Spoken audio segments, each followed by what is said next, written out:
What's up, family? As you know, I like to say, let the words of my mouth and the meditation of my heart be acceptable in thy sight. Man, how y'all feeling? I allow that to happen. Of course, I allow that to happen. Big up to everybody that's tuning in and that's locking in. Make sure y'all like, subscribe, and share. It doesn't cost a thing. If you ain't got that swing, please like, subscribe, and share.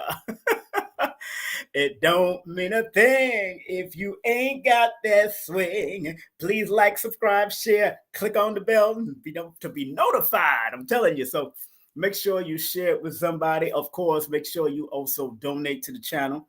Spread love, spread love via Venmo, PayPal paypal.me/ the numerator, or PayPal.me/ King Simon. Cash App, $ inspired by team, and also chime in. We're doing the chime also. Okay, enough respect to that. And then making sure we keeping everything going and doing what we have to do to keep it going. Super chat, super sticker, all that is moving quite along. And we got our guests coming up in a few seconds. Just want to remind all you people out there. Just want to remind all you beautiful people out there, today's consciousness special. This is a today's consciousness in the conscious community special Sunday broadcast. My brother won't be able to make it on that Tuesday, so we're going to make it happen today. All right, November the 2nd. Today happens to be the late, great birthday of Clara Muhammad, the wife of the late, great, honorable Elijah Muhammad. She held down the nation while he was locked up. She held it coming. She kept it going while he was locked up for a certain amount of years. So, hey, and she also started one of the first homeschooling back in those days, also during the time of his lockup. So enough respect to Mother Clara Muhammad, the late, great Mother Clara Muhammad, and everybody. Just want to remind all you beautiful people that on November the 4th, we have the one, the only Sister Myra Moss will be with us, confirmed and ready to go.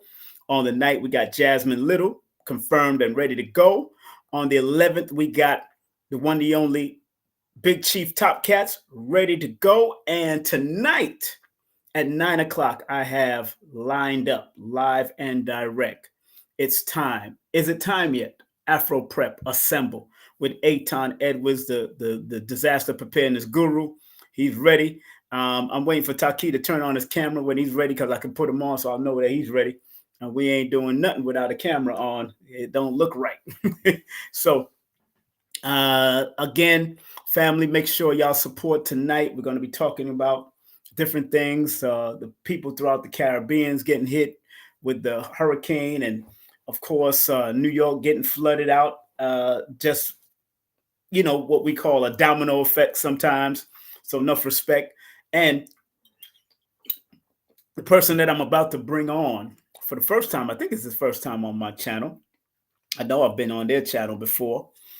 We got our brother Taaqiy Grant, is the executive producer of 2 groundbreaking documentaries, Nubia, The Untold Story, and Tekken, uncovering the influence of ancient Egypt. His last documentary, entitled Happy, monumental, detailed the role of economics on the development of civilization. And they brought together some very good, bright minds in psychology, history, business, and, just to explore the big picture, and, trying to bring all that together, and of course, with history and world economic development to our present social economic condition. I want to welcome on my channel for the first time, I believe, my brother, your brother, the one, the only Taaqiy Grant is coming in live on the direct. Let me give him a well-deserved round of applause. Taaqiy, how are you, my brother? Peace, brother King Simon. How you feeling? I'm good. How you doing? I'm doing well. Good. Glad you're all right, man. How's the family? All is well, man. How's the family? How's everything going with you? Right here, I'm here in New York, man. I'm here, not in my. I'm here in New York visiting my mother, making sure she all right. Other family members are taking care of the house in Georgia, so we're doing what we got to do. What we gotta do. Yeah, I Yeah, think I've been here maybe 2 or 3 times before. I you know know, this is you know, definitely not the first. yeah. Not, you sure? I think I've been with y'all. No, no, definitely not the first. No, no, definitely been with you before. Okay, I'm here thinking this is the first time. It's been a while. It's Put been it a like, while. This definitely has been a while. It's been a yeah, while. it's been a Yeah, while. It's been a absolutely. while. It's been a while. Well, this is a special broadcast of today's consciousness in the conscious community because I know you can't really do it on live on a Tuesday. So I said, you know what? Let's roll with it on Sunday.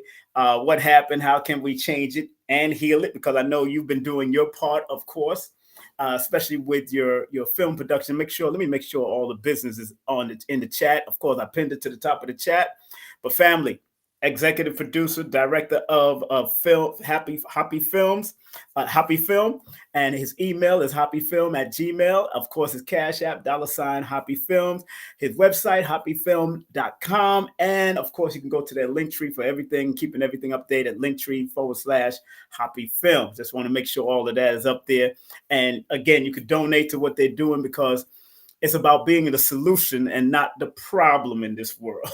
And I think that's very important to me. Yes. I know that's been very important over the years. So, Brother Taaqiy, first of all, where your family come from, and when did you get into consciousness yourself, my brother? It's interesting that you kind of brought those two elements together, Yes, sir. family and consciousness, because that's how, for me, consciousness was introduced through family. Mm. You know, um, if you want to say my family's Black American, my father's from South Carolina, my mother's family's from Georgia. Okay. They kind of met here. They met here in New York. Wow. But at some point early in my life, right around 4 or 5, my mother remarried to my stepfather, who was at that time really wasn't active in the nation as much, but he was definitely, nation kind of outskirts. Just after the split came, Right. and people went with Silas, people went with Farrakhan, but he was kind of in that era.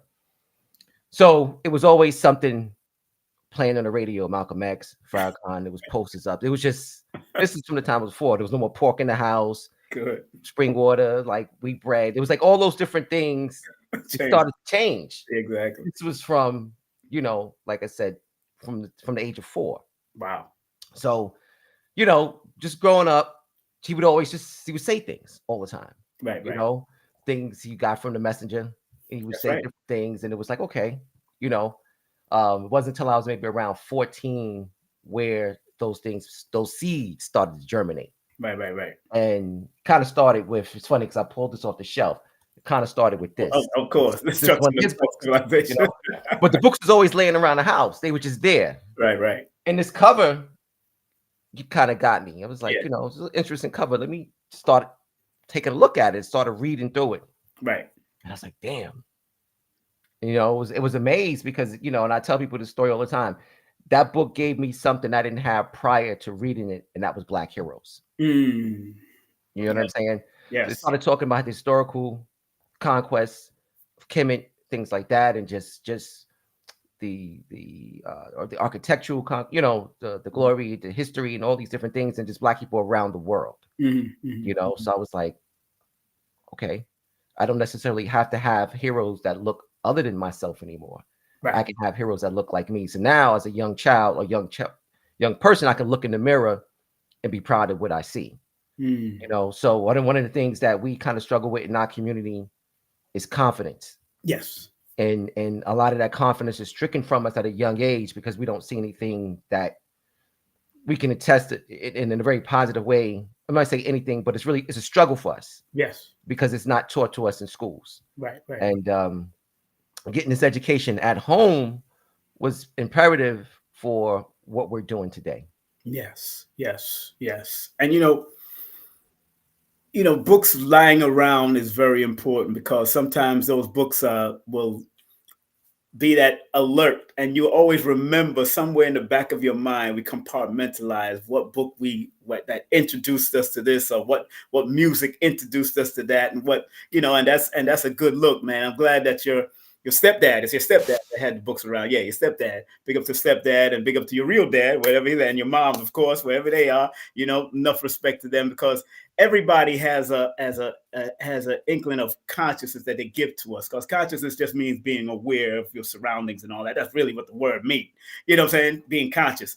But it's important that people know that I studying nature and all that, I recognize that certain insects and animals are conscious of certain things. And we just supposed to be at the top of the chain, getting that kind of information, especially reading that particular book, Destruction of the Black Civilization.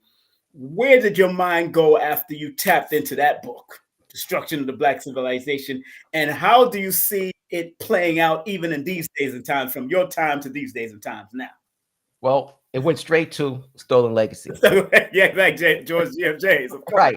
Yes, sir. It went straight to Stolen Legacy. Of course. But you know what? I'll say this to you. Yes, sir. Getting that information put me on a pathway to question then spirituality. Right? Right.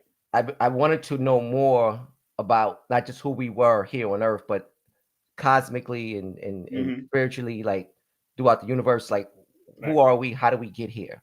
Right. And that led me on a path to my early years in Islam and the Ansar law community. Yes, sir. that for me was the gateway there, because once I started reading those books, I started to I remember meeting some brothers on Jamaica Avenue, right, and I took names from people in the book, like Menace and Pianki, because those are the heroes. Right. So I was calling myself that, right? So I met these brothers in the Ave, and we just started just kicking it. And next thing you know, they was like, yo, how old are you? And I was like, I'm telling my age, but it came from the information, not only reading the books at home, but also the African Poetry Theater was in close proximity to where I lived. Big up to my brother John. And Watusi. Watusi, yeah. Right. John. But see, here's the interesting part of that. We lived in the same building. Really? Yeah. You lived in the same building. Yeah. And John's son and I, we grew up together. Say cool. Oh, wow. That was one of my best friends. So we stayed in the theater. Wow. That was a big part of it. Like the African Poetry Theater was like, we were going to the theater. What year was that when you were staying in it? Because I think I remember your face, because your face is not hard because you have a lot of freckles. So it wasn't never hard to forget. No, it's easy. So third grade.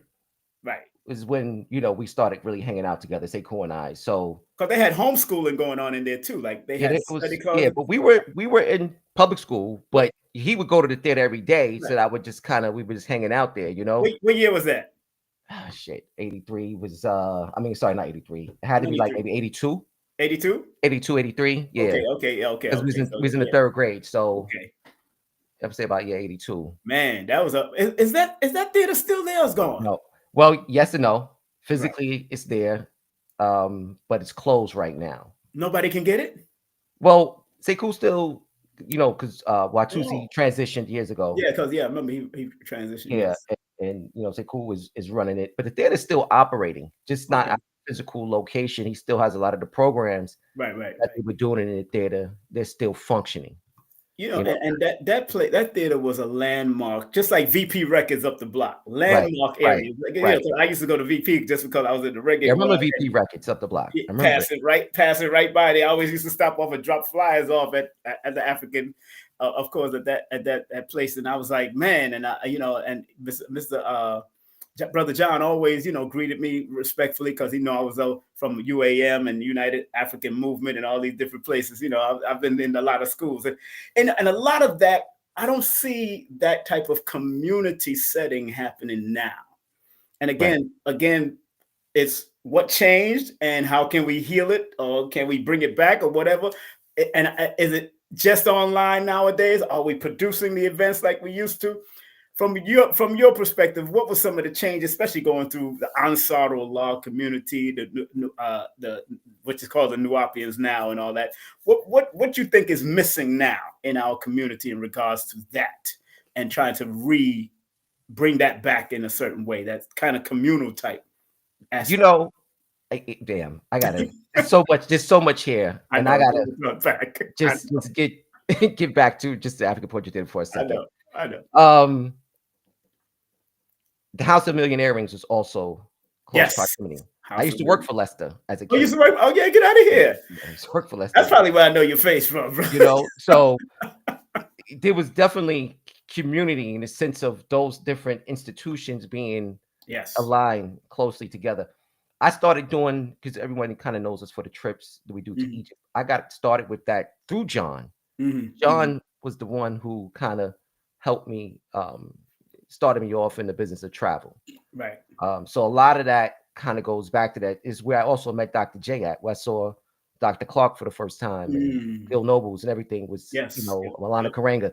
A lot of those things were, a lot of those events took place inside the Mm. African Portrait Theater. So, when it comes down to going back to your question in terms of then and now, Right. um, there was a lot more togetherness. Like these tools we have in terms of like technology is Right. great, Right. but it doesn't circumvent the important aspect of people just coming together and being in how we say one jama, one community. You know what I'm Right. saying? Just Right. Right. being together cohesively and kind of sitting next to each other in a room. And Mm. these are things that we need to bring back. I know Right. one of the things, and Sekou and I have this conversation all the time about then and now, there's been a huge disbursement in Mm. terms of the family. Mm. Those institutions thrive when there's a community surrounding them that help support them. Yeah. You understand what I'm saying? Like Yeah. a lot of I don't know what the numbers are, but there's what I like to call a reverse migration Mm. of Black people just leaving New York and going, south and other places. Well, we don't necessarily have that strong community presence anymore like we used to have once upon a time, throughout the 80s, the 70s, obviously, but we've lost a lot of that. And a lot of people transition, a lot of the pillars in the community are just not here. So I always feel it's incumbent upon us to kind of, we have to set the stage for the next generation. Keep it going. Brothers like yourself Right. and others, we have to keep that going, keep that flame moving along and pass that torch along. Mm. And what I see is like, we have a lot of work to do, Right. and because we're falling behind from where they were. Like Yes. you figure each generation should move up, you Mm. know? It's like you see first world, we Yeah. should at this point like control all of Harlem That's right. from where first world was. Yep.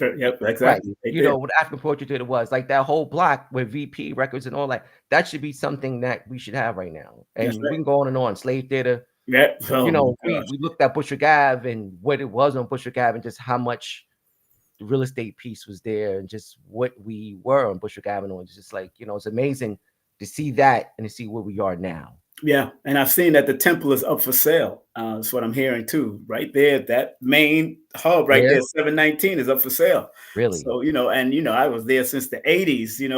Early 80s. I was there getting knowledge of self and actually lived in there. So seeing and hearing about that being sold, and sometimes there's time to release certain things. You have to let it go because maybe the people are not keeping it up or don't have the same vision as that person that Hmm. the Imam Isa had, or that certain. That's why not a lot of the Nation of Islam don't have the same businesses that the most honorable Elijah Muhammad set up for the Muslim accomplishments. And the 5%, they became rappers. A lot of these guys became rappers and all that. And I mean, let's say the information trickled into that, but it's still the original teachings of the most honorable Elijah Muhammad. And a lot of that, because I still have the Muslim accomplishment book where they had, the food and the hospital and the everything running through and, mental health facility. Can, can I say something really quickly? Yes, sir. Please, my brother. Please. One of the things that when you look at the Black community, particularly the Black conscious community, where there Yes. are a lot of one of the consistent failures is the Mm. lack of an economic plan as Yes. its foundation, right? Yes. When you look at the Nation of Islam under the most honorable Elijah Muhammad, what Hmm. he established first Yeah. was the economic plan. That's right. You know, Muhammad Speaks, the Yeah. fish, just everything that they were doing to help Restaurants, the everything. community, the restaurants, Hmm. help the communities strive and thrive was imperative. Even down, and a lot of people, obviously Dr. York has his issues, and you see he kind of borrowed from that model. He did. But the Ansar law community, there was an economic plan Yes, it was. that was laid out first. And Mm-hmm. this is what we talk about in Happy, understanding Right. the importance of economics. That's If right. you talk about nation building, before you even get into the philosophical aspects of it, you have to be talking about how are we going to sustain this nation, right? Mm-hmm. And those are the things that, to me, when I look at successes and failures, you can see it just from the blueprint of what's going to succeed and what's going to fail either when there's an economic plan put in place or when it's not. And when we Mm-hmm. come to the Black conscious community, more times than not, you do not see an economic plan. Now, religion kind of helps us with that somewhat. And I say religion in terms of religious people, like I said, the Nation of Islam, and Right. that's our community, even churches, Right. they're good Yeah. at putting together economic plans. Yeah. They're good at it. And in terms of how they're going, especially I'm talking about the good ones, the pastors ain't, taking all the money, things like that. Right. But you can see that there's a plan put together and a plan is set forth for them to control the economics and the politics in their neighborhoods. Mm. You That's right. know, you saw that again with the nation, you saw that with other organizations, but a lot of times in what we consider the Black conscious community, you don't necessarily see that. Big up to Felicia. Hey, Felicia. She So showed some love, of course. Thank you, sister. Thank you. Thank you. Thank you. We just getting started. We, we ain't even knee deep in it. Yeah, pause. No, I'm joking. I'm joking. But family, those who don't know who's on the line because y'all just coming in, we got our brother here. This is a special Sunday broadcast of today's consciousness in the conscious community. Our brother Taaqiy from Happy Films in the building.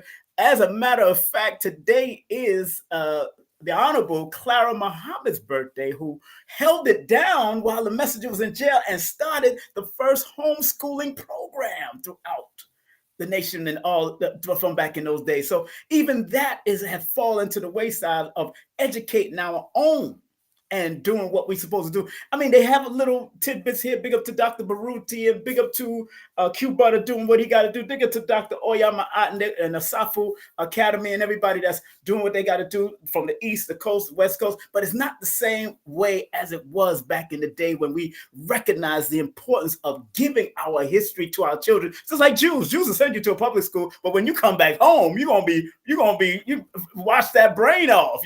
Your brain got to be washed. For real.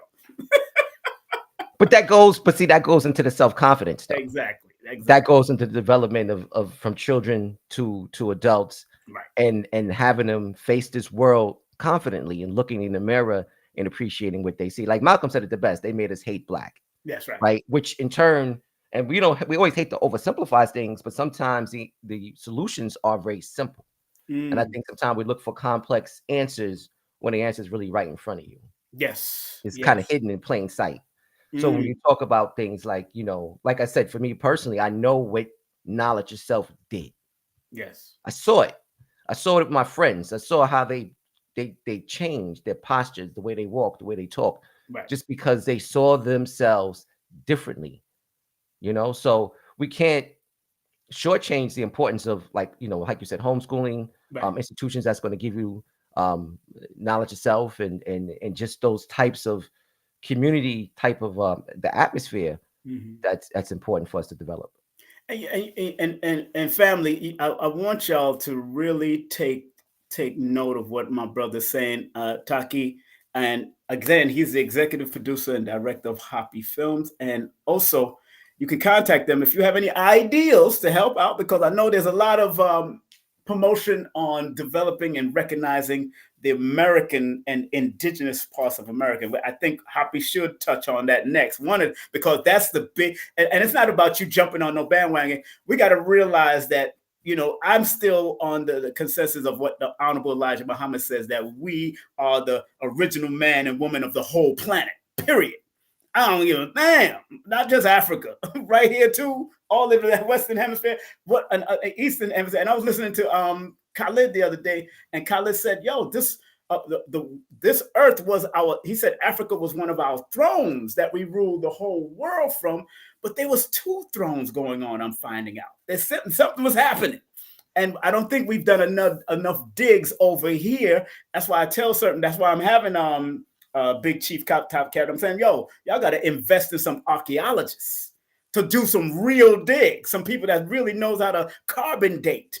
In our own community, we need it because now we're getting a lot of fights, and it shouldn't be a fight. It should say let's set up the alliance with each other, and that's why Assata Shakur's death was very important but very sad, because Assata Shakur showed us the importance of having alliances in other countries just in case stuff go down in your country. You know what I'm saying? So what do you think? What do you think about that?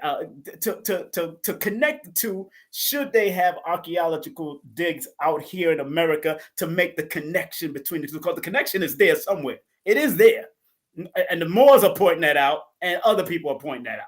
So what do you think, brother? Because you've been happy for a long time. You know, one of the things that got me into Yes. filmmaking and some of the work that we do now is the fact that we need to have our own researchers, Yes, we do. archaeologists, anthropologists, Boots on the ground. right, boots on the ground, to be able to doc. A lot of the history that we speak of is history that others have done the work, and we've read the books that they've published, versus having our own work done. One of the things that intrigues me about, and this is a real slippery slope, right? Yes, it is. And when I look at the history of Africans in the Western Hemisphere, Mhm. there's a huge distinction between fact and fiction, Mm. right? So yeah, we definitely need archaeologists, Right, the people to kind of say, hey, no, this is what happened versus what some of the narratives are going on now. Now. And that's kind of the problem also what we have in the community. We don't necessarily, it's like the Tower, I call it the Tower of Babel, because you have all these different voices, everyone speaking different languages, and the Exactly. communication is poor, right? Okay. That goes back to the question you asked about where we are now. Where we are now, we're in the Tower of Babel phase, where there's really no consensus in terms of how we think and what we say. And how do we get to the next level if we don't have certain things together?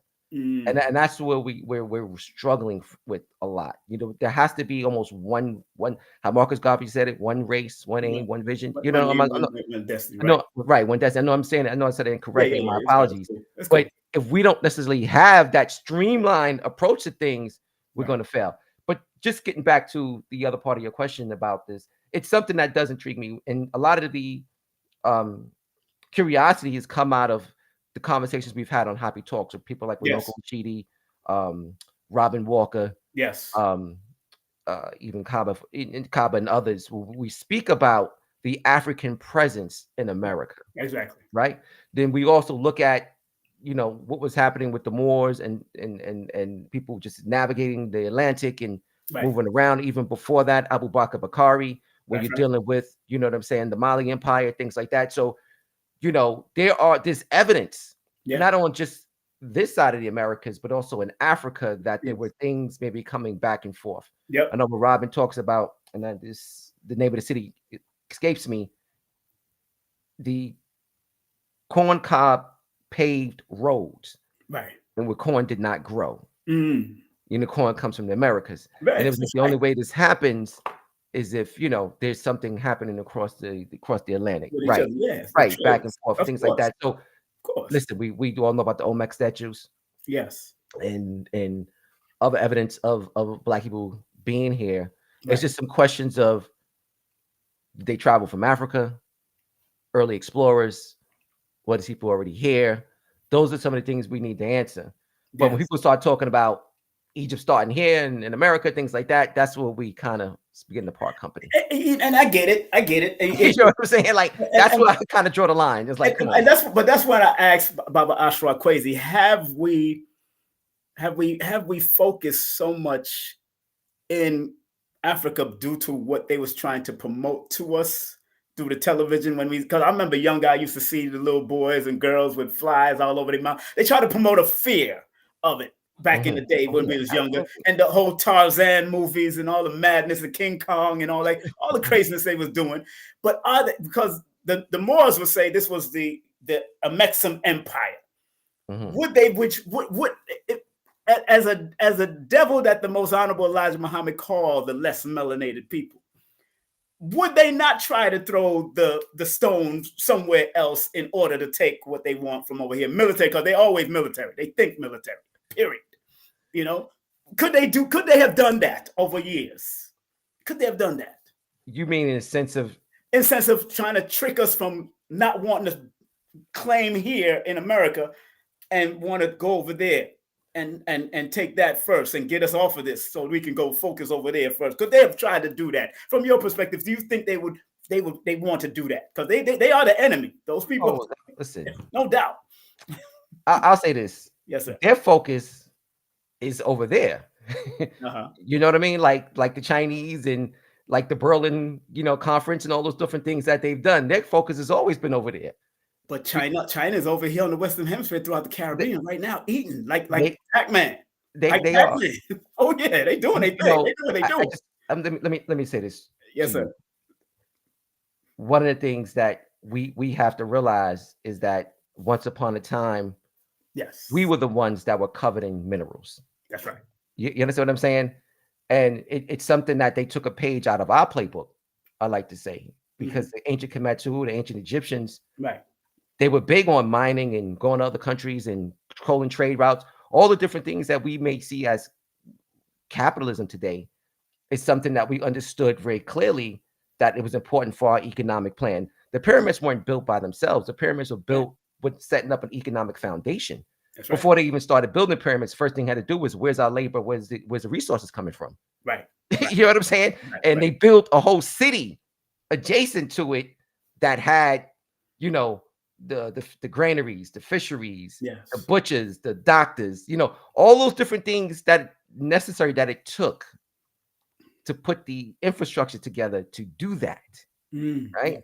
Yes. And this is something, again, when we look at just looking at what our it goes back to the ultimate conversation about community. Right. When we see community, we got to see resources. We have to see, what elements we can put in place to achieve a common goal.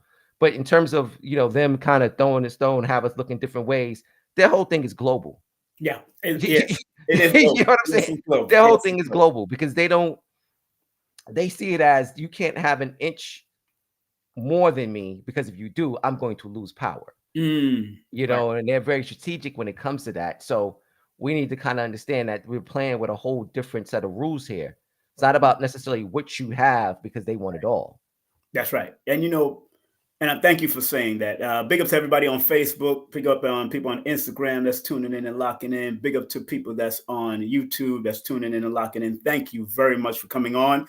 We have our guest, Taaqiy Grant, my brother, executive producer, director of Happy Films. Make sure you go to his Gmail, Happy Films. If you got some ideas, maybe you could help him out around in different parts of the world. I heard they found a pyramids in Jamaica. Well, let's do it. I seen it on YouTube. I did see it. I said, okay, they doing their thing. Make sure you go to his Cash App, spread love, because this is about spreading love, the righteous way, the universal way for all people to keep the solutions in our head, because they're trying to take it away through AI and all, because there's a lot of misinformation through this. And the next question I wanted to ask my brother, because this is a serious war going on. And I remember being with Dr. Khalid Abdul Muhammad and the Honorable Minister Louis Farrakhan. The names and faces have changed, but the game is still the same.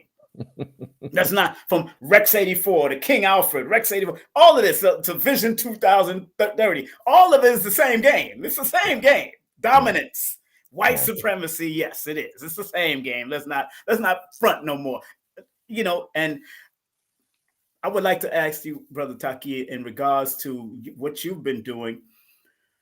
The young people, do you feel that they're ready to go back and do the cross-reference research, or are they still caught up in just the Google reference and not willing to do the more deeper research? Because I see that they're not willing. I personally don't see them doing the deeper research and cross-referencing and putting that boots on the ground like an Ivan Van Sertima did, like a Dr. Ben did, like everybody else did back in the day. What do you see, and what are you recognizing, even in your own family? What do you recognize? Oh, definitely. Like we said earlier about technology, it can be a blessing or a curse. Yes, sir. There's a lot of, Google researchers out here. But the reality is there are some people, like you mentioned Q Brother Yeah, earlier, and shout out to Q Brother. here comes Q. People are doing, people are doing the work. People have boots on the ground, and they're really trying to make a difference. Yeah. Um, but when you say young people, I just want to just clarify that a little bit. You're saying young people just overall, young people in the conscious community, like where Young we people talking? overall, because they're picking up consciousness. I've seen them talk, quoting some stuff. I see Yeah, them doing it. People that's not, I never even affiliated them with conscious, but they're quoting something. Even the entertainers are quoting behind the scenes. but that's the key right there. Get it It's back, get it the, to me right. the Right. entertainment piece. That's the It, key right there. exactly. In late 80s, early 90s, it permeated everywhere. Yes. Like we were making, and you're a musician, you've been in the music business for a long time. One Yes. thing I like to say is there was a time where Black people made music for Black people. That's right. That's no longer exist. There's been a total um, control of what we feed and disseminate to our people in Mm-hmm. terms of entertainment purposes. And a lot of this, what we have in terms of the gender wars that we have in our communities because of the entertainment Yes. Yes. Yes. realm. Yes. You don't have the Teddy Pendergrass and people like that making you want to fall in love anymore. It's like, bitch, hoe, nigga. You know what I'm saying? This is what Yeah. you're going to hear in That's the right. music, and it goes into just overall attitude towards each other. Right. So I kind of say that also in terms of young people development, we have to really watch. We talk about ingesting a lot, right? Right. What we eat, Right. Mm-hmm. our diets, Yes. what we eat, how to eat to live, right? Yes. That's But right. the how to eat to live also goes into what we ingest intellectually, That's right. what we see, what we hear. You know Mm-hmm. what I'm saying? And a lot of what we see and what we hear is destructive to our natures, Yep. and thus turns people into destructive people.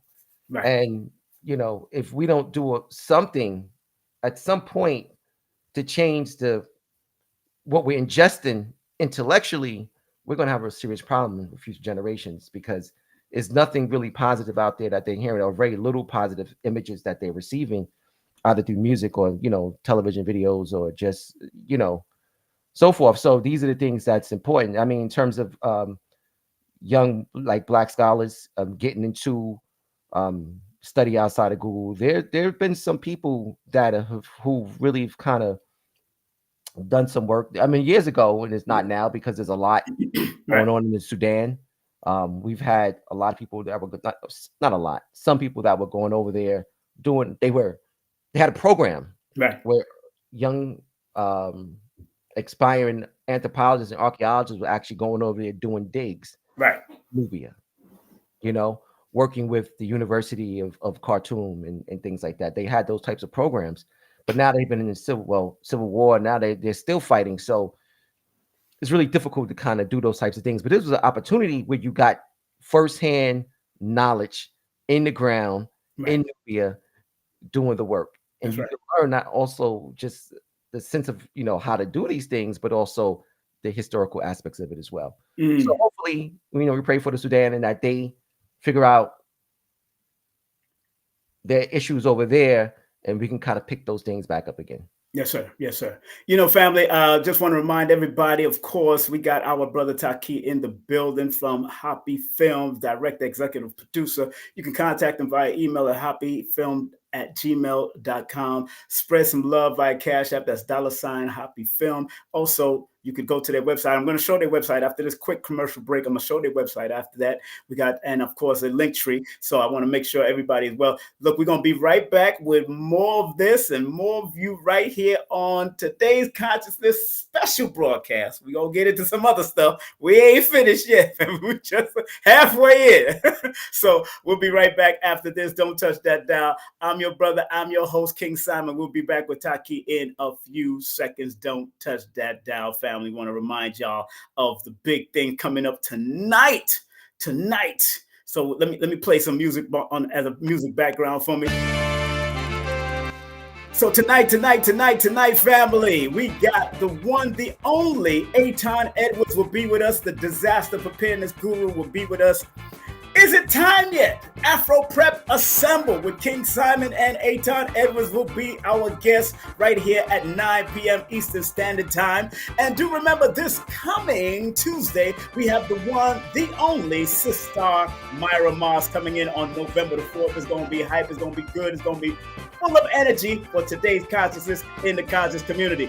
Also, don't forget, on the night, we have the one, the only Jasmine Little, a woman with a heart of electrical gold. She's going to be here and talking about the journey of her heart and everything that's going on in her life. So big up to her. And don't forget, on November the 11th, we have legendary Big Chief Top Cat will be with us on November the 11th. It's going to be hot. It's going to be strong. It's going to be West ass. So don't touch that dial. And let me turn off this music real quick and let you know what's really coming up. Also, don't forget, on the 15th, and the 16th, I'm celebrating 30 years in the production and promotion business. 30 years professionally, because I started off at SOB's nightclub doing conscious stuff and all that. And it's only $33 for each day. If you're going to buy both days, then you get a discount. If you want to vend, I'm looking for vendors. So if you're a vendor, come on out and have fun. Big up to Fig Tree, Ma'a, that Sabi started the Fig Tree. Ma'a says she's her son is actually going to come out. She won't be able to make it, but she's going to come out the van. Lloyd Strayhorn will be speaking. Joshua Sarah will be speaking. Paris Williams will be speaking. Mama Ella will be speaking. Black Dot will be speaking. And there's going to be a sound bowl ceremonial salute by the one, the only Sister Cafunia, and our keynote speakers for those 2 days. On the 15th, it will be Abundance Child with her Drop Squad Kitchen Food. It will be in the building for both days. And of course, Blue Pillar Pope Pablo will be in the building sharing his wisdom and sharing his knowledge right after his birthday on the 14th. And so if you want to get your ticket, you can scan that QR code or go to Linktree/King Simon the Numerator, or you can go to my IG at I am King Simon 111, and you can find out what's going on, because it's big. I'm telling you, you're going to have a great time. And man, I can't wait. And if you want to scan this big QR code for it, come on out. And don't forget, on December the 13th, before he goes to Ghana, we have Professor James Smalls. He's a part of the Hoppy family also. So he will be there. And opening up will be Sister Cafunia with a healing ceremony. And then Felicia Harden from Hoppy will be our guest also. And some other guests will pass by. But make sure you get your tickets. Go to Linktree/King Simon Numerator. The tickets will go on sale in a few more days just for this. And of course, there's $30 before December 1st, $40 after December 1st, and then more at the door. So please, please, please get your early bird tickets. That's why I have this little tier system where you can get your early bird tickets. All right. So we're going to get right back into the show. Let's welcome right back on our brother Taaqiy in the building. Let me give him another round of applause as I welcome him back on the show. Here he goes. My brother is back. And of course, original in every way. So make sure we show that love and respect. What's up, brother? I tell you, man, no one does an introduction like you. You know me, brother. This is what we use. I've been doing it for a long time. I try to tell you people. So here's your website. I want to make sure I talk about the website, because you got a lot going on the website, man. Enough respect to everybody that's showing love on also Facebook, people that's on showing love on Facebook. Sabir Bey is tuned in. Big up to Sabir Bey. He is something else. That's my brother. He is something else. So what y'all got coming up at Hoppy before we get back in it? What y'all got coming up? Anything coming up, my brother? Tell everybody to sign up for the newsletter. Okay. That's the best way to stay in tune for what we have going on. We have a lot happening. Don't want to kind of speak too soon, but there's some things happening next year. That's kind of in the ethers right now, but definitely sign up for the newsletter and then go to happyfilm.com. Yes. Subscribe to the newsletter and sign up for it and subscribe to the channel. YouTube, on Facebook, Happy Film, and stay tuned to Happy Talks. We kind of introduce a lot of different things there. And I want to shout out to the Happy team, Felicia and my brother, the newest member, Hassan Williams. So, definitely, it's growing and we're excited. Yes. So 26 is going to be a big year for the Happy movement. There it is. Join the Happy Movements right here on your screen, family. Look at these young people. That's what I'm talking about. Young people got to be doing their thing. I know we just grabbed, but young people got to be doing their thing. Absolutely. I was Absolutely. young when I got this knowledge of self was probably in the 5% nation, and I just started boots on the ground. We had to hit the ground quick, fast, and in a hurry. And back in the day, we had to know our lessons, or you get a beat down in New York City. I didn't know how they was doing it everywhere else, but you got a beat down if you don't know the 1 to 10, 1 to 20, 1 to 36. You didn't know your stuff. You got messed up. Right. Right. And It's interesting. go ahead, go ahead. No, no, no. Please finish. No, no, and even and then when I left there and went into the Ansar, it was a different school, but they definitely kept us on the knowledge and studying different languages. Doc and Imam Isa at that time, who y'all might call Dr. York today, he had us on different languages. That's how and that helped me to be more of a critical thinker, to want to do the cross reference with Greek and Hebrew and Arabic and Amharic, or we wanted to go in. We wanted to say, yo, this is not the same in Hebrew. Let me show y'all. I had a Hebrew Quran, Hebrew Bible, Arabic Bible. I had the Jehovah Witness Bible. I had all of these Bibles. I was just showing them how it all messed up. But we had to do debates on the street. We debated, and I remember me and my cousin Duma. We used to walk. Duma, those who know my cousin, he used to be over there on 125th Street on off of near the Apollo. We used to walk from the Bronx to Brooklyn, teaching and selling incense and doing what we got to do for the community. Bronx to Brooklyn, and we did it together probably 4 times, and that's like a 25-mile hike. You know what? I'm 18 now. You think about it, I'm 18. 18-year-olds in 1985. That was a crack epidemic. Islam saved my life.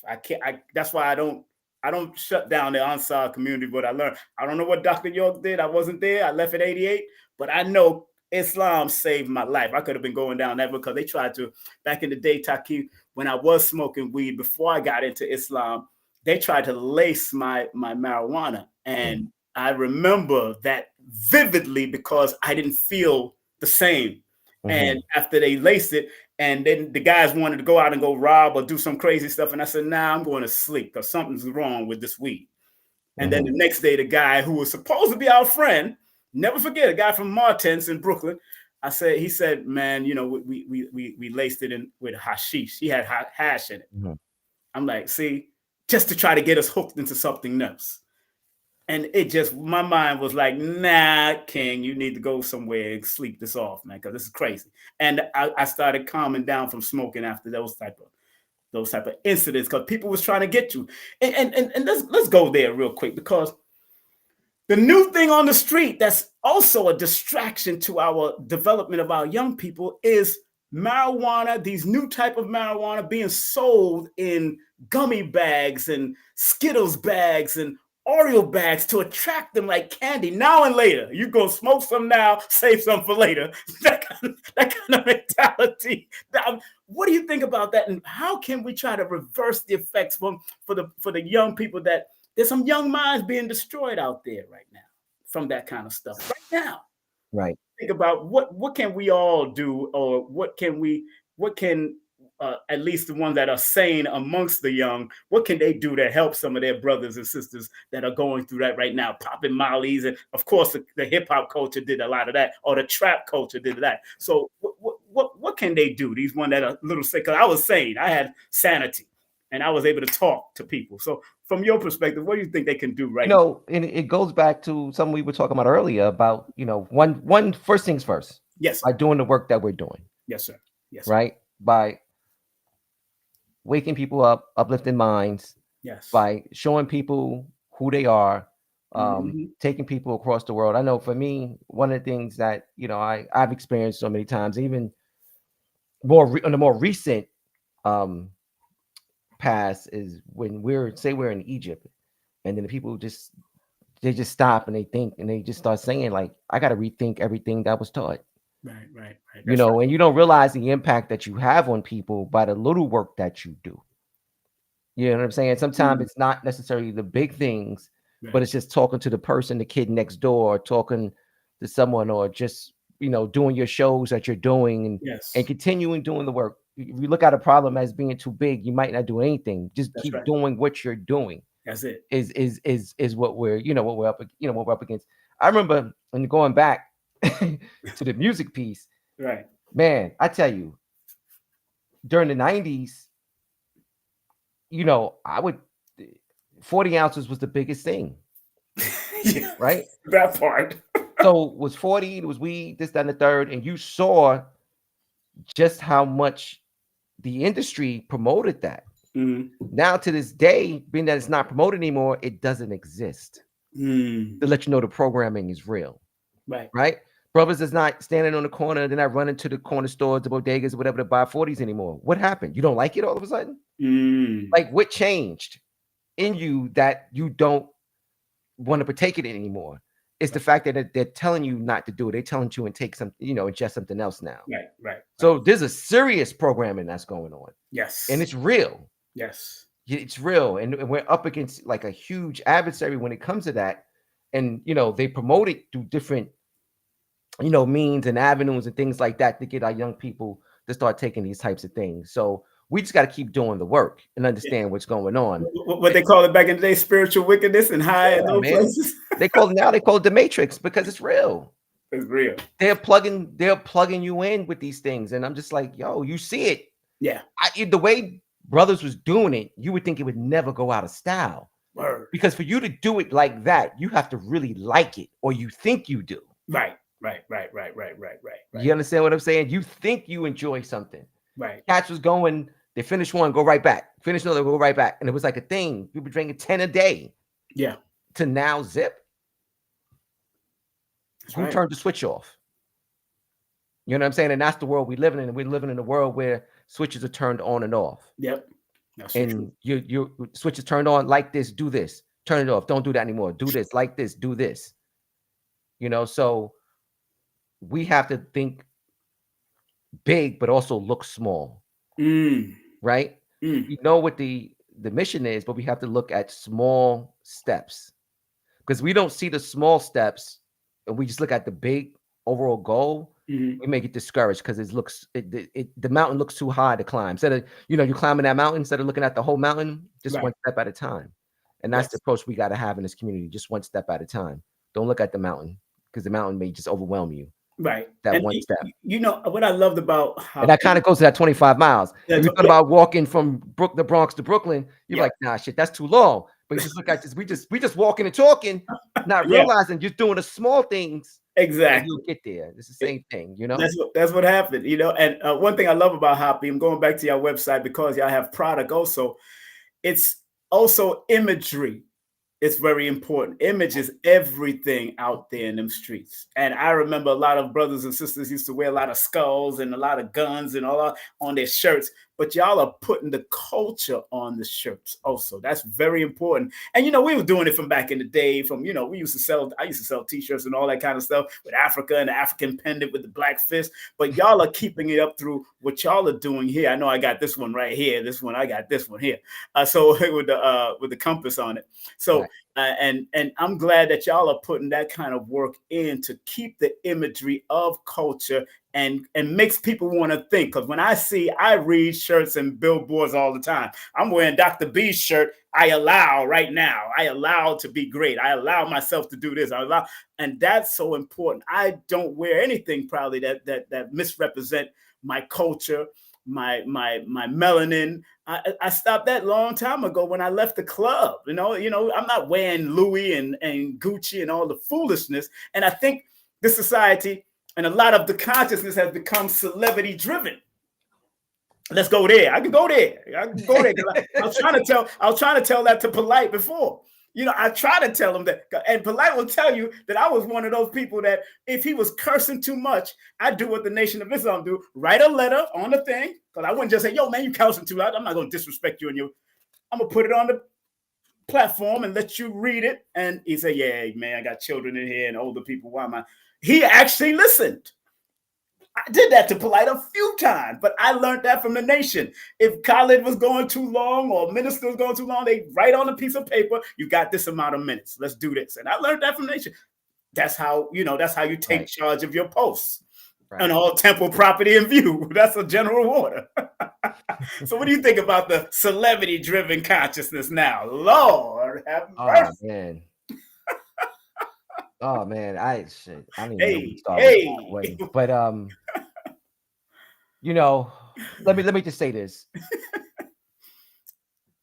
I root for those brothers and sisters. Yes. I do. Right. The Umar Johnsons, the Oh, Polites, and I because anything we have to see ourselves as one, yes. right? Right. Like I want Umar's school to succeed. It's important to me. Mm. It's important to us because if that fails, right?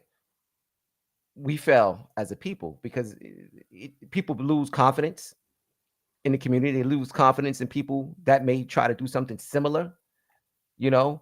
And we have to hope those things are what happened with Polite was terrible, and brothers like that need brothers like you to keep them grounded, and I think that's an important piece. How do we stay grounded? And that accountability team Umar don't have. Right. Accountability team, Polite dropped and let it go. Accountability team, Nature Boy dropped and let it go. Accountability team, Young Pharaoh dropped and let it go. Accountability team, even SETI, I would say, dropped and let it go. Because when you can allow people to talk bad about one of your master teachers, Ashwa Kwesi or anybody else, that let me know you dropped your own ball. Right. You know, Right. and you know, and he might watch this, and I don't give a damn, to tell you the truth, because at the end of the day, all those master teachers that you claim to be under Doctor and your Uncle Pianki and all these and people and all this, those was your people that kept you accountable. Okay, you want to be boisterous, and let me tell you, I know some of the people when people was people don't know how much I know, and I'm so compassionate and keep myself to myself and keep it quiet. But when people are getting crossed over in Kemet, I know the people that was there and what he was told to do and not to do in behalf of respecting the teachings of Kemet and the integrity of Kemet. I know those people. You know what I'm saying? So even and that's why people don't realize that when you're crossing over to do certain initiations in Kemet of under the system of Amen Ra or whatever, like Dr. Ben and all of them, they had certain oaths you had to keep up, and the code of conduct is not being upheld. Right. And Right. that's the problem. Right. Polite didn't keep the code of conduct. Umar is not keeping the code. I don't even call him Umar. I call him Jermaine. I don't call him Umar no more because Umar in history was a great man, a great Muslim man in their history. But the code of conduct, because you don't have no accountable elders that can put you on a tribunal or set you straight, that's when things, absolute power, what happens? Mm. Corrupts absolutely. And New York didn't have no accountability team. Oh no. If you want to go there, Oh no. there's no accountability team. No. Well, No. even Malcolm had somebody that was accountable, and these ministers would step to you. There was nobody amongst the ministry of Dr. York that would step to him. Oh no. Not even his own security. But in the Nah. nation, back in the day, oh yeah, they're gonna take you out, or somebody else gonna take you out, or they're gonna line you up for the devil to take you out. It's gonna happen. So people don't realize how deep it can get. It's interesting, Brother King Simon, when one of my visions early in Hoppy was to reestablish that accountability. Because we were really, and I saw this was just through my own observation, Right. that there was a disconnection between generations. Right. A lot of the people that you mentioned don't have relationships for the most part with the elders in the community, Exactly. right? Through the African Portrait and other, Yes. paths I walked, I was able to establish those connections with the elders, and So one in particular was I Dr. don't have faith in Dr. Umar. Let me just address this guy. Nah, bro. Stop that. I ain't got no faith in him. He disrespected me publicly, and I told him, I said, brother, what are you talking about? I had to tell him to his face. What are you talking about? But yeah, go ahead, brother. I'm sorry. No, no worries. So for Hoppy, and you can see it in the work that we do, we try Exactly. to stay grounded and stay connected to those who've walked the path before us. And it's Right. important because one, like you said, it gives us accountability. And the other part, it also gives some authenticity to Right. what is being said. These Right. people who've actually experienced things through their works, not people who are Google scholars that they just read stuff in online. These people who've actually experienced things. We talked to Professor Smalls. There's a wealth of experience because he was Exactly. actually there at Exactly. those meetings and those seminars, those rallies, those boycotts or whatever. Same thing with Dr. J. We go on and down the list of them. But this is important to be connected to them because it also helps shape us so that we can help shape the next generation. Exactly. Right? I didn't see any of that really with the people that we mentioned. No. I even think even Polite, I don't even know if Polite even met Dr. York. But he was talking to him on the phone, and I can attest to that because his wife and everybody would tell me. But if the cat's away, the mice will play. Well, I mean, listen, I'll say this. I was even Dr. York's children were playing games. Of course. But I was fortunate to be one of the young disciples who's kind of sat down with him every weekend and talked to him and kind of see certain things because there was always two messages. Yeah, exactly. There was a message for the public, and there was an inner circle kind of message what are you guys doing? That's right? That's right. And if you listened to the real message, it would have transformed you in a certain type of way versus what was in the doctrine. The doctrine spoke of very ABC stuff and you should do this, move in the community, turn your money in, all those different things. But there was also another part where he spoke like, you're stupid for doing this. Yep. you know what I'm saying? So, right. Yep. I remember, let me tell you, one time when the Hall of Knowledge first got built in 86, 86, 87, I was still there. He says, you come in here when you're sick, and when you get better, you leave. Right. I'm like, what? Yeah. I said, I should, if we had that saying, say less, I said less. I said, say less. I was out of there in 88. I was out in 88. Say less, sir. Thank you very much. He was good for that. Yes, he was good for the double message, yes, but you had to listen. You had to listen to it. You had to listen. And really pay attention to what was going on. A lot of people overstayed. Yes. I wouldn't say they're welcome, but they stayed too long. They stayed too long when they were under somebody graduated. I remember we used to have these shirts. They were it was kind of one of those real kind of blips in the radar kind of thing. We called it the Nubian Islamic Hebrew University. I remember that. You know what I'm saying? It was just a university, and you started thinking that in those terms. At some point, you graduate and you move on, and you go out to do great works because you kind of got the message and you got the lesson. But the reality is, taking that information is what helped develop Happy. Because a lot of you spoke earlier about language and culture and things like that. My first, just going in Northeast Africa, in Egypt and in Sudan. And when I went to the Sudan for the first time, it was like, damn, I've already been there a million times because we was taught, Sudanese culture. Yes. Through the language and the Ansars and Muhammad Ahmed al-Mahdi. All those things were taught in the community. So when I'm in Khartoum, I'm like, wait a minute, I recognize this. Yep. You know what I'm saying? And the people there knew who Imam Isa was. Of course, yes. Right. So they was like, yo, he's one of Imam Isa's people. And this is like 20, 30 years later, but they still knew who he was.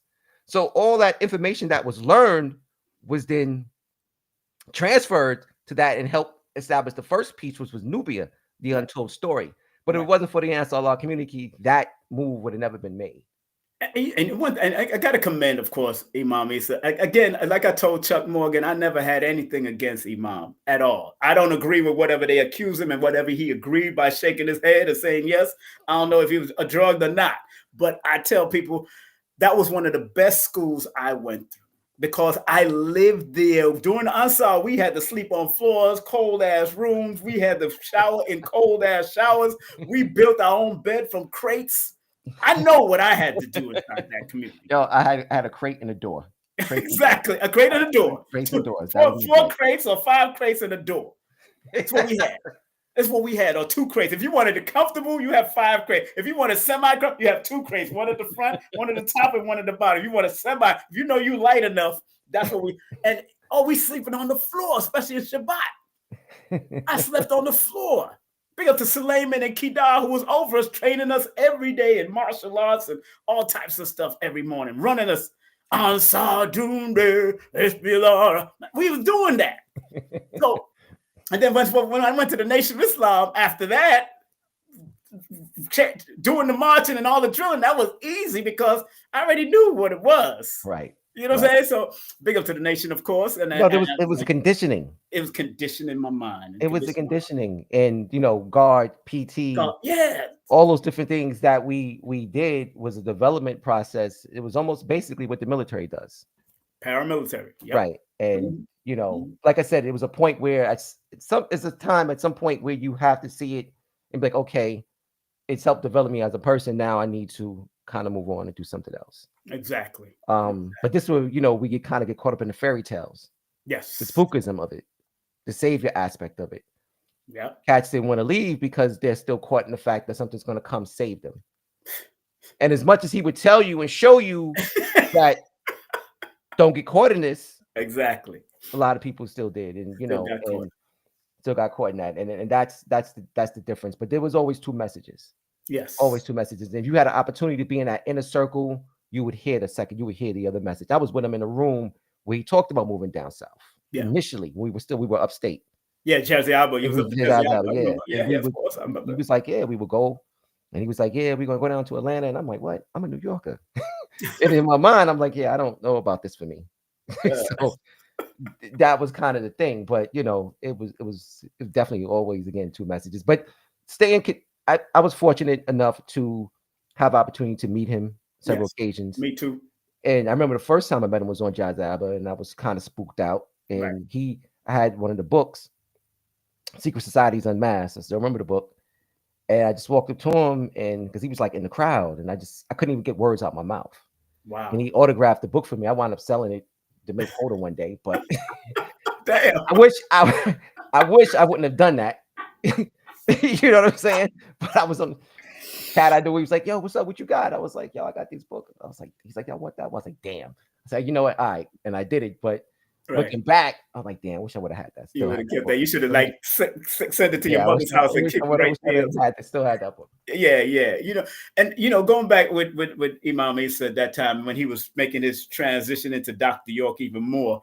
Um, I was in this recording studio. He was the first to record me as a reggae artist. Really? He recorded reggae music really turns me on. Tony Marshall, all them right there across the street, not before it went over to right at his house across the street. I was there. I met Sarah Dash. I met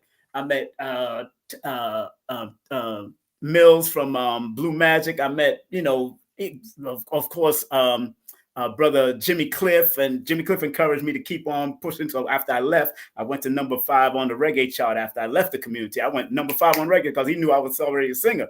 And he said, "Man, just keep on doing. This is all schools of life." He told me that this was all schools of life you're going through. Just if you're going to go out there and do conscious reggae, go ahead and do it. And my song went up there amongst Shaba and all of them. Mine went up to number 5 in that chart. So Wow. I obviously, from that knowledge, black and white story and all the stuff, teaching us all about that stuff, it helped me. I definitely can attest to that. And again, it is one of the greatest schools that I went through, especially because it helps me to realize that I can survive anywhere. Anywhere. Right. I can sleep in a park. I can sleep on a tree. I can sleep on a crate. And you know what, King Simon? That's what disappoints me about Ansars. Yes. Because I know what they've gone through, and I don't see the progression we should see with them. You understand what I'm saying? It's so disappointing. A lot of them is homeless. A lot of them are homeless today. I could tell you and send you over there to Randall's Island, and all you had to do is say, "Assalamu alaikum." And they will come running. I went and did a comedy show there with JP Justice one time. Brothers running up on you and saying, "Yo, I remember you making pizza." Me, the pizza dude, for just a few months. I was just a pizza man for a few months. And they remember me because I always had to smile.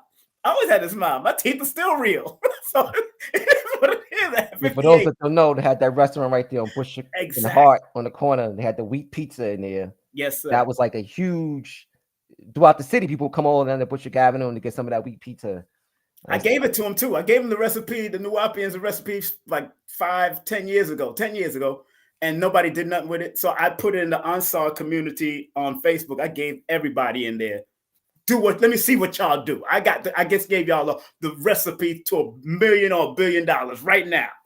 Do what you got to do with it. I gave it to him. It's on Facebook right now. Gave it to the Ansar private chat. I know the brother Malik was doing it. Abdul Malik was doing it for a while, man. I'm trying to figure out who kind of taught him back in the days because he was the man that was in the shop for. It what in the 90s it would be Eunice. Right. So Eunice is Eunice taught me. Eunice taught right. me, and he Eunice, was yeah. taught by Idris or Enoch. He was taught by either Idris or one of them. But yeah, it was Eunice and Black. Dr. York's sister was the one that gave that recipe into New York. I don't know if they said, some people say it was Philly, but Dr. York's sister, I remember hearing about that. She gave that Black. She gave that recipe. So, I gave it to him, man. My ex-wife called me. You could have gave me the recipe. I'm like, really? Really? I had to go and type it up. It was all crinkled paper. It was a damn near washed out. I had to go dig it. I wasn't even thinking about my ex-wife and going to do it because it's like, yo, but as soon as she heard it was in the Ansar community private Group. chat in Uh-huh. group chat in Facebook, she calling me. I'm like, really? We ain't doing this. Not today. But yeah, but I don't want to keep you so long. I got a few more questions if you don't mind. I got a Sure, few more listen. questions.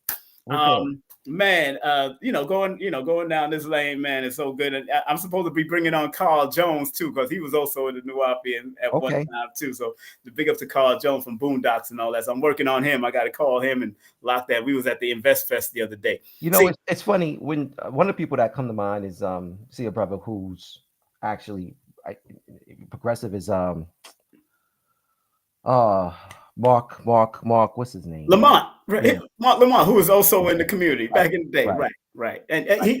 He was well, he wasn't. I don't think he was ever an Ansar, but he he kind of said he was. he said he was. He Okay, was coming out transition, but he was right there at the transition. at the transition. Okay, Transition, right? He was at the okay, transition, yeah. And I'm not surprised on how he's going, and because he's in the political world, right, and he'll say certain things and say, I want to bring him on. So I never gave him his number. He don't answer my calls, or maybe he knows who I am. That's why. But I'm not gonna get debated with him. I'm not debating with him. I just want to find out because I had Chuck Morgan on the other day. I put Chuck on here. Chuck, what? But we didn't go down that road. It's controversial. I just wanted to feel him out because he'd been trying to get me on to talk about. And I said, nah, Doc is not. I never had no problems with Doc. Never heard. right. Of course, you hear about women, Oh, trying to chase with him and be with him and right, all that. You right, hear that all the time. That's with powerful men everywhere. Bob right. Marley had a whole bunch of children. Everybody, I had a whole bunch of women. Whatever. Right. Leave me alone. Leave me out of this. But it's about the healing this time. Let's go down the healing road because what you're doing, what I'm continue to do is to maintain the healing. What are some of the youthful programs that we may have to collaborate and put together to heal some of this stuff for another generation? Because I've been in promotion for a whole generation. 30 years ain't no joke. I'm celebrating it on the 15th and 16th of the month. It's a whole generation, and I'm not going to do another one after that. I'm not doing 31st and 40. I'm not doing all of that. That's it. I'm going to reinvent and move on to something else. I did 30 years. I did my 30 years in promotion Right. consistently. What should be the next wave, especially with all this going on with AI and all that stuff, from your perspective, especially with Hoppy and being collaborating with each other? What should be the next wave to help get to those children even faster and more direct? Because this is a fast moving society right now. No, it is. It is. Yeah. First thing, the number one thing is intentional. Yes. You Intentional. Yes. really intentional about it. Legacy building has to be one of the cornerstones of our community. It has to be. It was something that you saw it in the Ansar Law community. Like the children was a real focus there. Right. Make sure they learn, make sure they this, protect them, blah, blah, blah. Everything was a focus there. Yes. We need to have a lot of that. We need to have that thought process because again, when you look at successes and failures, when you look at just the Black conscious community, you don't see legacy building. This is one thing you didn't really see a lot of. Right. And this is something that at this stage of it, we have to be more intentional about it. This is why we like some of the works like people like Q Butter and others are doing with his STEM program to make it cool for young Black children Yes. to like science and technology, engineering and math. That's a huge thing. Yeah, as a matter of fact, when I came back to New York last week, I dropped off a drone for his whole team over there. So, yo, I got a drone for y'all, man. Go ahead, do what y'all do with it. and Right. let's see what y'all do, what the magic y'all do. Some of them want to break it apart and put it back together. Yo, that's what I'm talking about. Do what you Right. do. It's yours. Right. And it is fast moving, and we Yeah, were always on the cutting edge of science and technology. This is yeah, how we built the pyramids. right, You exactly. know, it's at some point our children take a decline in public schools. Mm, We go in far more advanced than other groups, but mhm. then towards the first grade or so, we begin to kind of like take a decline. A lot of it is because of they're not being taught the right things and they're not being challenged enough to keep them engaged. Right, exactly. So we need to do more on that front, because it really is about tomorrow, and if we don't see tomorrow as being the optimum objective, we're going to keep losing. Yeah. One of the things I kind of read in Stolen Legacy, I'm sorry, not Stolen Legacy, in Destruction of Black Civilization, it was like Mhm. we plan for tomorrow, they plan for 100 years from now. Yes, 100-year plan, You know what I'm 200. saying? Like that's That's great. right. Mitsubishi got a 250-year plan. Right. Mitsubishi. So if we're not looking at plans that's going to not the next generation, but generational plans, Yeah. we'll continue to fail. So that's the biggest thing. It's like, yo, we have to legacy has to be important to us. Bobby Hemmett said something years ago about because we did all of that back in the day, there's something else maybe that we're supposed to do beyond this. Because we did, remember, Dr. Clark would tell you that, white folks are only like 5 minutes in, and we was that whole 55 minutes. We was that Right. whole clock. All right, we did all of that. It was all melanated one time. Thousands of years, the whole planet was melanated. What's the next frontier there? What's the next fantastic voyage? What's the next one? If it's beyond this, what we going to Orion? I'm cool with that. Going to Sirius, I'm cool with that because I've dreamt about going to these places already. Bobby said maybe we're not supposed to build a pyramid again, and we Right. ain't ever gonna build it again. Right. What's the next pyramid building? Because it's like that's what look like that's where we might have to be leaving out of here and let them do what they do, Right. destroy the planet. You We know, got to get the hell out. let me say this to you, King Simon. I think the greatest accomplishment right now we can look at is just overcoming the Ma'afa. Yes, Alpha again. Yes. You know what I'm saying? Like, there's been so much that's been done here in the States, globally to the African family. When you see African countries break the chains of colonialism Right. and develop their nations, that's a huge accomplishment. Yeah. When you see African Americans and Africans in the Caribbeans Doing the same thing. break the chains of mental enslavement and build communities, that's tremendous. That's huge. Yeah. Because we're not supposed to succeed. We weren't supposed to win. With all the odds against Right, us. with all odds against us. Yeah.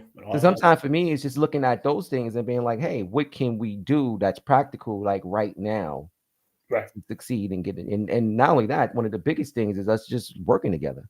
Yeah. And trusting each other, trusting one another enough to collude in a common goal. We don't, that was something that was stricken from us.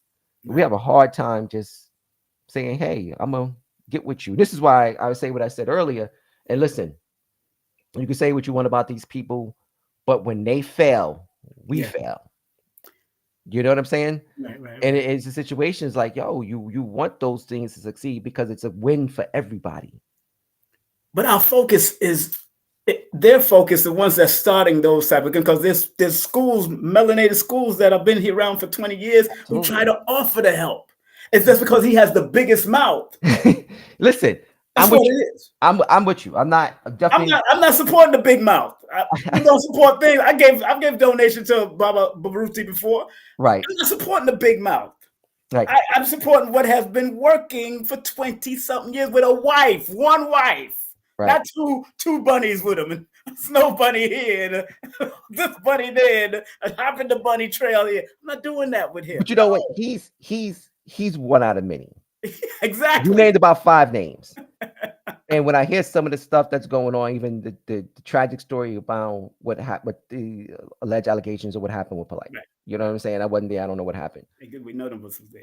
Right. But the reality is, when stuff like that happens, we all take a hit. Yeah, especially in this community. Yeah, go ahead. You know what I'm saying? We all suffer from that. Yeah. So I don't like to hear stories like that because it's like it makes it more difficult again for the trust and the collusion that we need. Trust that You know what part. I'm saying? The trust piece. And it's like we can't build if we're not building together. Yes, And sir. that's one thing the Ansar Law community taught me was like, yo, we were worker bees. We work Right. together. We build for a common goal. If we can't come together and build, we're going to have a problem Yes. because no one big mouth is going to do it. People trying to, work in isolation, work in vacuums. It doesn't work like that. Doesn't work at all. We don't have success in those manners. And every example we have in terms of growth and development, it took place in gatherings. You know what I'm Yes. saying? Like I said, one jama. You know what I mean? Like Yeah. it was just one community. That's how we do it. And there's a lot of people that who think differently, but if we can get people together, say, hey, listen, this is our common goal. So we have to work towards.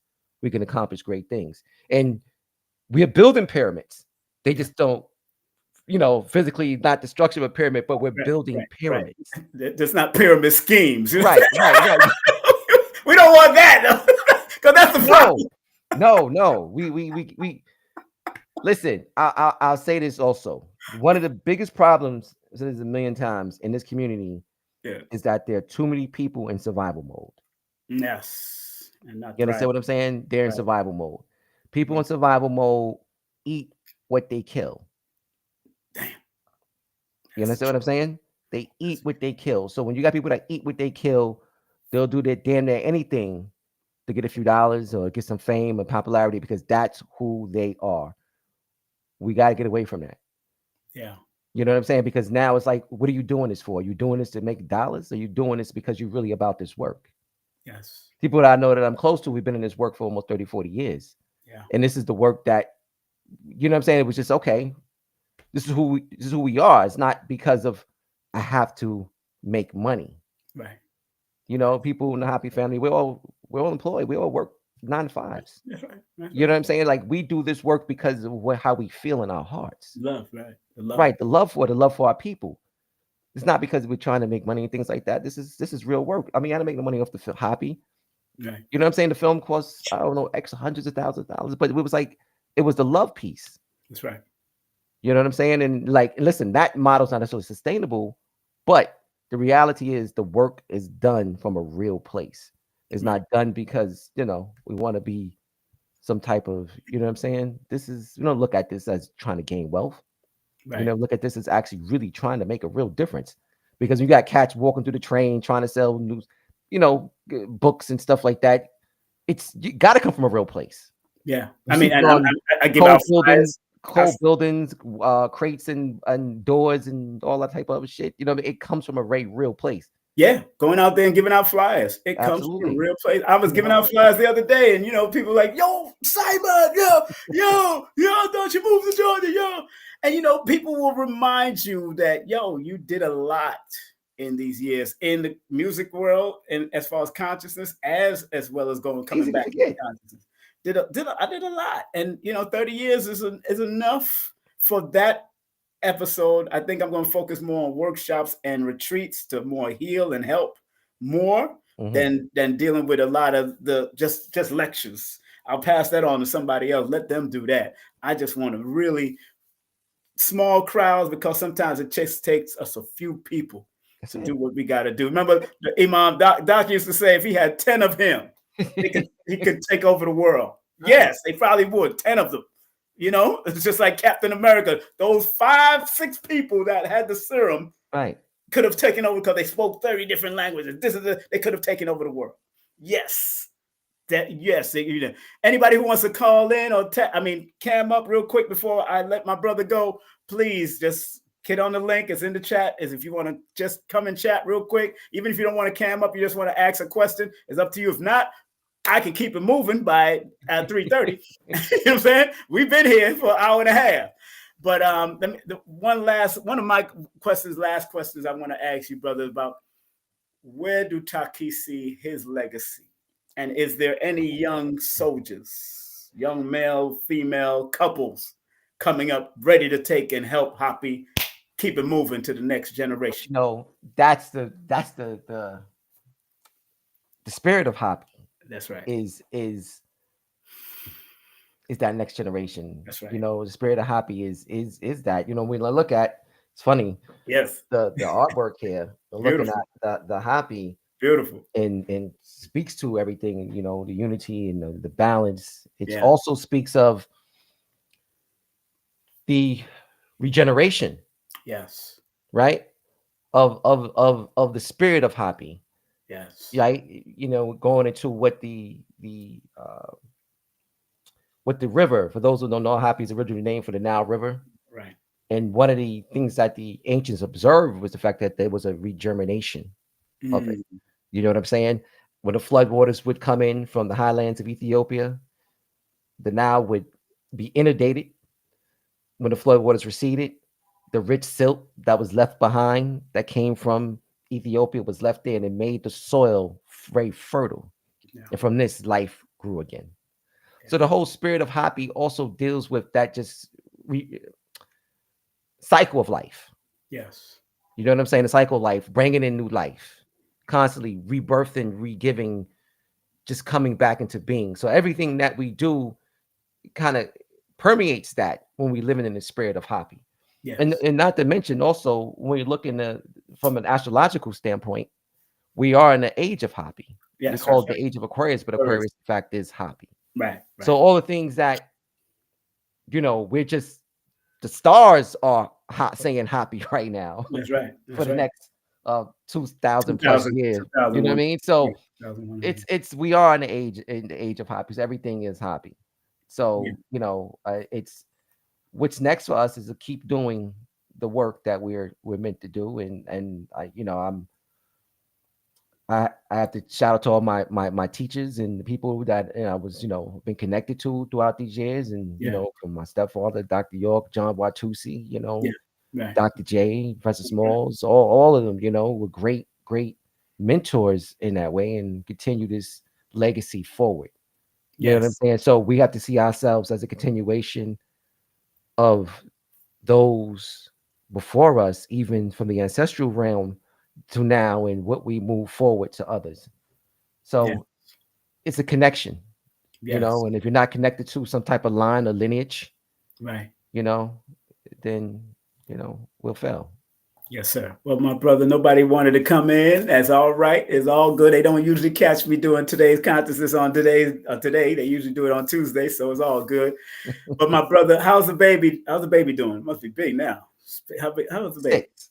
6? Yeah, Wow. this month. Oh, it's 6 years. Yeah. Oh man, I seen at Mega Evans College is when I seen him. Yeah, wow. Yeah. You know, it's Wow. interesting. Hey, congratulations, man. I got 15 grandchildren. Believe me, I understand. Yeah, it is what it is. And that's from 5 children. That's the rest of them have it 4. My other children ain't had children yet. So I know this is gonna be a whole nother thing. Yeah. You know, King Simon, time is such a really interesting thing. Yes, sir. You know, you even live to be 100 years old is a blink of an eye. It goes Yes. by. We all say it goes by fast, and the older we get, the faster it goes. Yeah. And understanding that understands that this work is critical, and we don't have a lot of time. Yes. Yes. You know, so when you really look at it from that perspective, you know, like, you know what, we got to kind of get to work and kind of keep moving things along. Yes, we do. My brother, I want to thank you so much for coming up. I appreciate you having me. Thank you so much for inviting me. Sharing your time. Fellow family, please follow them. Also on Instagram, Happy Films, right? That's Yes, Instagram. happy film. Yes. Yeah, but go to their link tree. Link tree has everything. And of course, show some love through Cash App.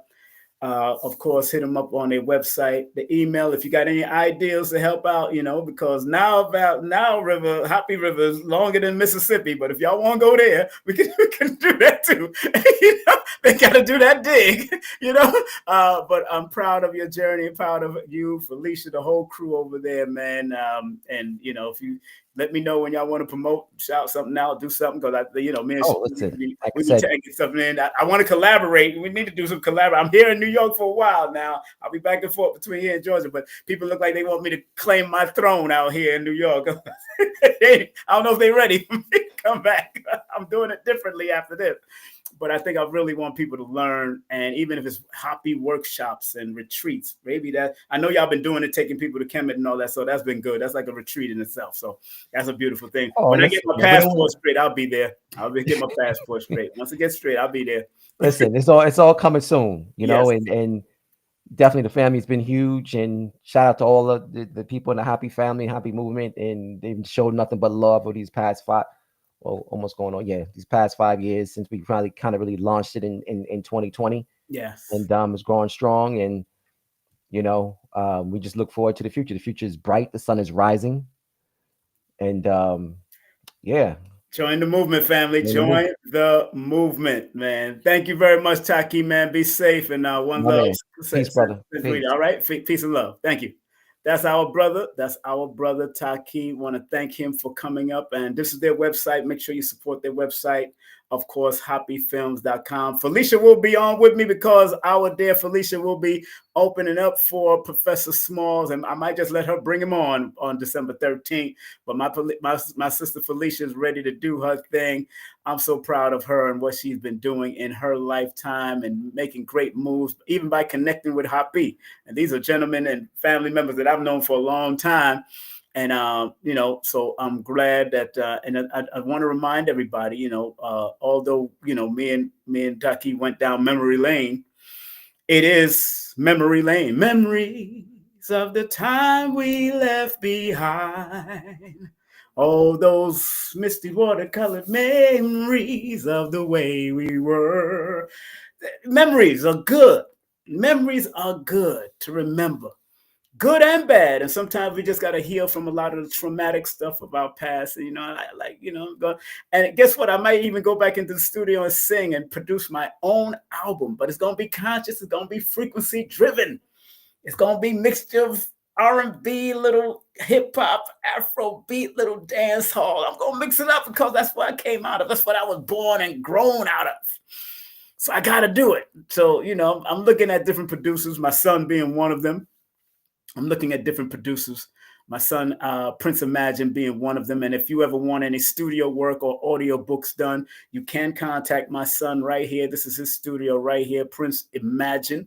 This is his studio. Him and his team runs this studio here. It's called Green Studio NYC. All right. They do podcasting, event productions, recording, artist development, all that. He'll probably be a few songs he'll produce for me, but I got to go to other authentic reggae producers also to get what I want from that angle. But he's definitely been doing some great work for a lot of people out there. So enough respect to my son. Remember tonight, family. Boom. This is going to be disaster preparedness. We're going to talk about it. We got the legendary Aton Edwards from the International Preparedness Network, a.k.a. Afro Prep Now. He'll be on with me tonight at 9 p.m. until around 10:30. So we're going to be dropping it like it's hot tonight. So make sure y'all come out and support that. Of course, I got to shout out my dear Professor Zahelia from out of California, martial arts and dance instructor. Online and offline classes available. Make sure you contact her at 562-888 3478. That's 562-888-3478. Or you can hit her up at Professor Zahelia7 at Gmail. She does Sanukas Rule Jiu-Jitsu, weaponry, dance etiquette, and the art and flow of touch and go. And she can blend the dance to martial arts and all that stuff, because you got to learn how to flow when it comes to martial arts. Raw life defense. Big up to my sister. My sisters are doing their thing. I'm so proud of these sisters, man. And I'm going to be teaching a lesson on the nutritional, spiritual, and physical perspective of performing in relationships. We got to put up this performance. Everybody got to put this veil on and this new face and perform like they're monkeys. There's a few missing monkeys in Mississippi right now. They out there. So I'm going to break down the word performing and what it means from a spiritual, nutritional, and physical perspective, and why, and from a positive and a negative. Because yes, everybody has to perform. Even your children got to perform for you to be better. And, you want them to be better. I understand. There's a performance level going on in the society. I understand. Next week, Tuesday, on this Tuesday coming up, not next week, Tuesday, this Tuesday, we have the one, the only sister, Myra Moss, the legendary astrologist and tarot advisor.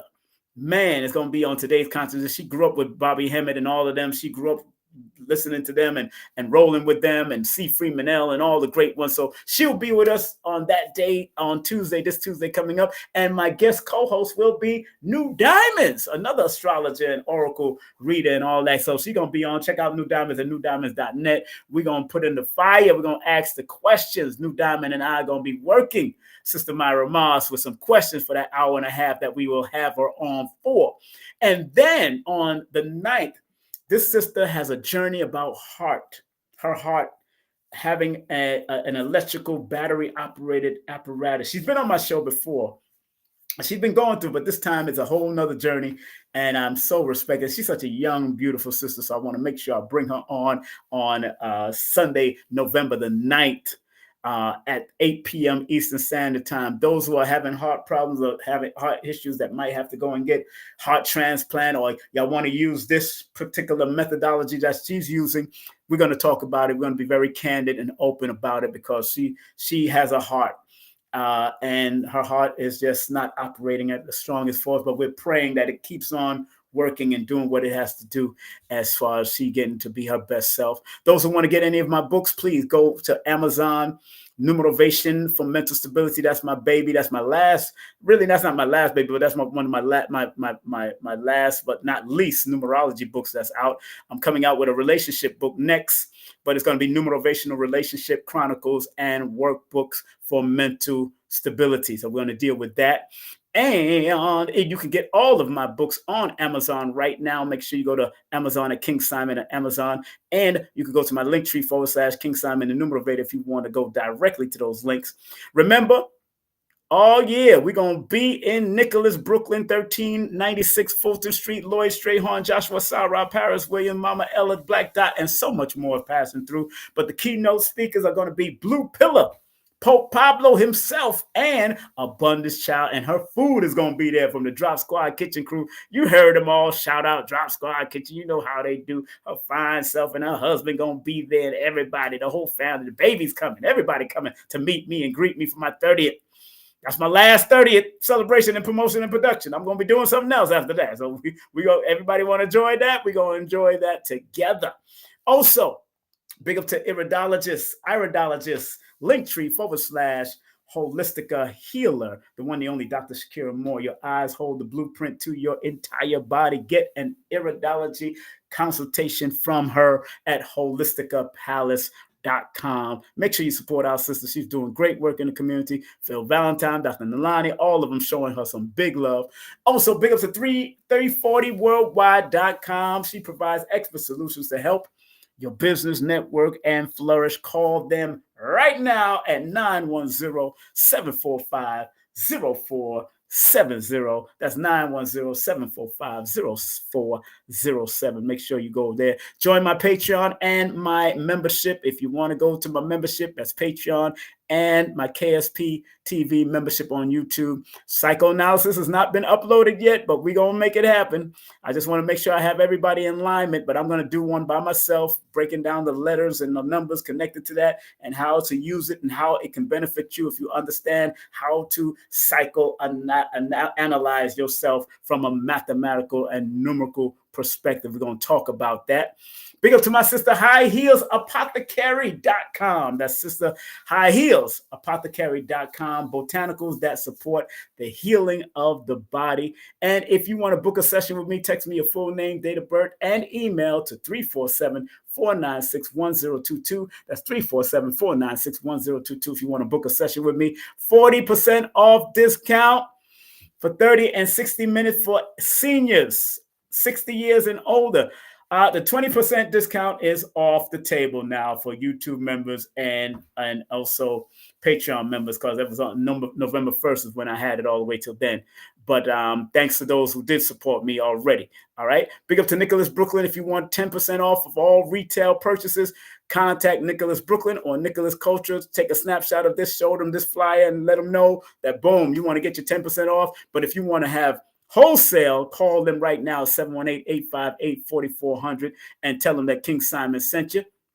And big up to my sister from transitionalhealing.etsy.com. She got some great books, great products, great children products up there. This sister has 13 children all together. Big up to her. Man, Man, she got 13 and she's still looking good. That's a recent picture of my sister Cinnamon doing her thing, man. Always respect to her.